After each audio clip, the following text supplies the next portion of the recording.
Okay, so we're going to be making some biltong. First thing you got to do is get yourself some decent meat. I got this in a lump. It's pretty decent. You can either use silver side or you can use sirloin. But the trick is to get something that's got quite a bit of fat on it. Anyway, cut it into pieces around about that thick, which is between, I say, 2 centimeters. Remember, the thinner it is, the quicker it cures. But I don't really like it too thin. The reason being is it kind of gets a bit dry too quickly once it's come out of the machine. And I know some people say, yeah, it won't last that long. But hey, if it does last that long, it starts to get that stale taste. But so thicker is always a little bit better. Then, next thing we've got to use apple cider vinegar. And what we do with this is we stick this into this bowl over here. And we'll also be adding, let's try and open this, pour that in there.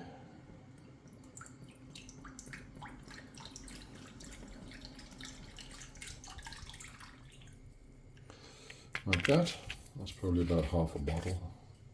And then we need to add some Worcester sauce, as the Americans like to call it, Worcestershire sauce, whatever the hell they say, but yeah, good old Worcester sauce. And very careful with this stuff, you don't want to put too much in, you just want to probably do it about that much. Put too much in and you get a sort of strange taste to it, kind of way too Worcestery, and you don't want that. And then finally we got our spices over there, and these spices were just, bought off Amazon. They're nothing special. I think they're the Safari brand, and they're not bad. They're not too bad. I don't really like the ones with white pepper. This has got more of a black pepper sort of vibe to it. Alright, so what you got to do, first thing is you grab your meat, stick it into your bowl, and make sure it's covered on both sides. You want to get that vinegar all over it. Just like that. And then grab some of your spice, and then you get your tray, sprinkle along the bottom of the tray, and get your meat, and then you just slap it on top, grab some of the spices, and then you just kind of shuffle them on. Now don't get carried away here, because you can put too much on, and that's it'll just be salty as hell. So use what you've put in the pan if you can. It stops it accumulating. As you can see, it's getting a pretty decent coating now, even though we didn't put a huge amount in here. So make sure it's all done. All the sides. And then what you do is you put it to the side. Grab some more spices. Prepare for the next one. And grab your next piece of meat. Soak that in your vinegar. A lot of people will say you need to be soaking this in vinegar for 24 hours and all the rest of it. It's not necessary. As long as you've covered it all,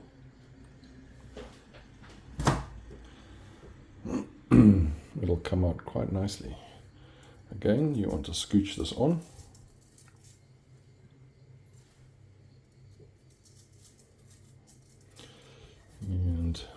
And use your hand to just kind of rub that on there. Give it a good old going over. As you can see, it's nicely coated. It's not too thick. It's beautiful. Okay, and then stack that to the side. And then just keep doing that with the rest of them. Okay, so we've got them all coated now. So what we do, I've got them stacked on this side. I've got two little pieces I haven't done, which I'll use those for something else. Right, so what you want to do now, most important thing, is to get them laid out in your tray, nice and even like. This is the important part. Without this part here, the biltong doesn't absorb the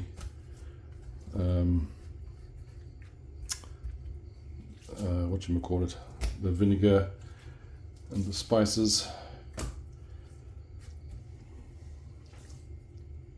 You want to get them all in there, and then we're going to let them sit. And they're going to sit in your refrigerator. They've got to cover this up.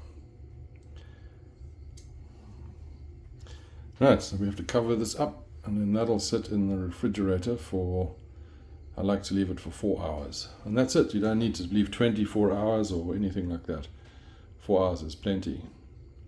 Then, once it comes out of there, you've got to put it into your biltong maker. Okay, so we've got it in, we've hung it up in the biltong box. And so this is running a 40-watt light bulb, which is a bit blindy there. And I've got a 12-volt fan on the top there. It's a little bit more powerful than a PC fan, but in fact, it's probably a little bit overpowered, but it really, really is effective. I mean, I literally had a PC fan on this before, and it was, the time it took to cook was, to dry was a hell of a lot longer.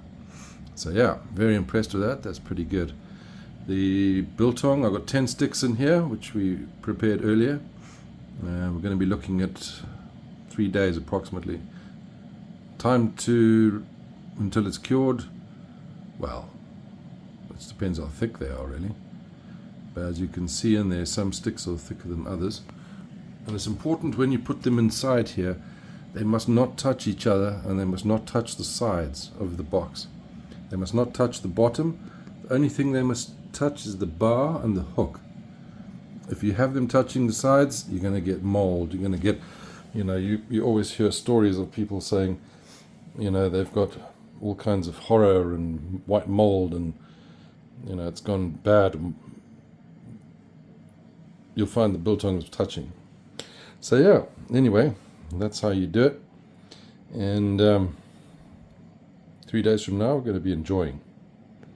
Take care, and we'll see you on the next one.